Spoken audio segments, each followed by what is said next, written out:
بسم اللہ الرحمن الرحیم۔ صرف 5 منٹ کا مدرسہ قرآن و حدیث کی روشنی میں 13 جمادی ثانی اسلامی تاریخ، غزوہ تبوک۔ فتح مکہ کے بعد پورے عرب میں اسلامی دعوت و تبلیغ کی اصل حقیقت واضح ہو گئی اور لوگ اسلام میں جوق در جوق داخل ہونے لگے۔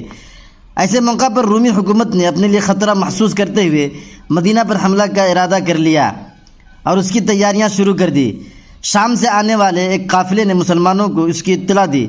روم کی سلطنت آدھی دنیا پر حکومت کرتی تھی اور اس زمانے میں سب سے بڑی طاقت شمار ہوتی تھی، اس لیے مسلمان بہت پریشان تھے۔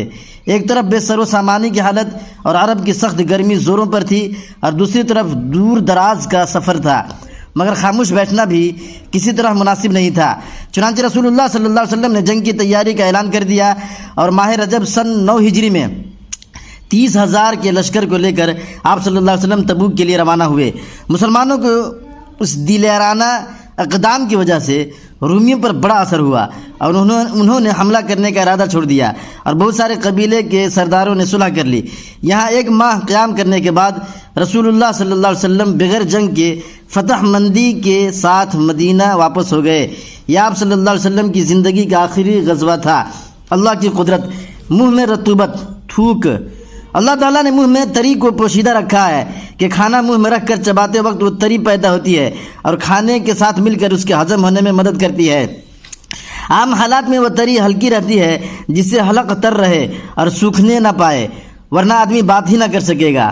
اگر تری بالکل نہ رہے اور منہ ایک دم سوکھا رہے تو دم گھٹنے لگے اور انسان زندہ نہ رہ سکے، اور اگر تری کھانے کے علاوہ بھی منہ میں پیدا ہوتی رہے تو بات کرنے میں دشواری ہو اور منہ کھولنا مشکل ہو جائے۔ وہ کیسی قدرت والی ذات ہے جو کھانے کے وقت میں رطوبت کو زیادہ مقدار میں پیدا کرتی ہے اور عام حالات میں نارمل رکھتی ہے۔ ایک فرض کے بارے میں، میت کا قرض اس کے مال سے ادا کرنا۔ حضرت علی رضی اللہ تعالیٰ عنہ فرماتے ہیں کہ رسول اللہ صلی اللہ علیہ وسلم نے قرض کو وصیت سے پہلے ادا کروایا، حالانکہ تم لوگ قرآن میں وصیت کا تذکرہ قرض سے پہلے پڑھتے ہو۔ ترمذی شریف۔ فائدہ: اگر کسی شخص نے قرض لیا اور اسے ادا کرنے سے پہلے انتقال کر گیا تو کفن دفن کے بعد مال وراثت میں سے سب سے پہلے قرض ادا کرنا ضروری ہے، چاہے سارا مال اس کی ادائیگی میں ختم ہو جائے۔ ایک سنت کے بارے میں، استغفار کثرت سے کرنا۔ حضرت ابو ہریرہ رضی اللہ تعالیٰ عنہ فرماتے ہیں کہ میں نے رسول اللہ صلی اللہ علیہ وسلم کو فرماتے ہوئے سنا کہ اللہ کی قسم میں دن میں 70 مرتبہ سے زیادہ اللہ تعالیٰ سے توبہ استغفار کرتا ہوں۔ بخاری شریف۔ ایک اہم عمل کی فضیلت، اپنے اخلاق کو درست کرنا۔ رسول اللہ صلی اللہ علیہ وسلم نے فرمایا، کامیاب ہو گیا وہ آدمی جس نے اپنے دل کو ایمان کے لیے فارغ کر دیا اور اسے صحیح سالم رکھا اور اپنی زبان کو سچا بنایا، اپنے نفس کو نفس مطمئنہ اور اخلاق کو درست بنایا اور کانوں کو حق بات سننے کا اور آنکھوں کو اچھی چیزوں کو دیکھنے کا عادی بنایا۔ مسند احمد۔ ایک گناہ کے بارے میں، کسی کے سطر کو دیکھنا، سطر بولے تو شرمگاہ۔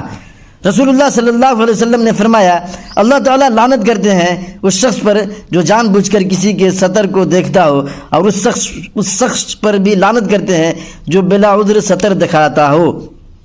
دنیا کے بارے میں، مال جمع کرنے کا نقصان۔ رسول اللہ صلی اللہ علیہ وسلم نے فرمایا، تم مال و دولت جمع نہ کرو کیونکہ اس کی وجہ سے تم دنیا کی طرف مائل ہو جاؤ گے۔ آخرت کے بارے میں، پرہیزگاروں کی نعمت۔ قرآن میں اللہ تعالیٰ فرماتا ہے، قیامت کے دن پرہیزگار لوگ جنت کے سایوں میں اور چشموں میں اور پسندیدہ میووں میں ہوں گے۔ ان سے کہا جائے گا، اپنے نیک اعمال کے بدلے میں خوب مزے سے کھاؤ پیو، ہم نیک لوگوں کو ایسا ہی بدلہ دیا کرتے ہیں۔ اس دن جھٹلانے والوں کے لیے بڑی خرابی ہوگی۔ سورہ مرسلات۔ طب نبوی سے علاج۔ مسواک کے فوائد۔ رسول اللہ صلی اللہ علیہ وسلم نے فرمایا، مسواک منہ کی صفائی اور خدا کی رضامندی کا ذریعہ ہے۔ نسائی شریف۔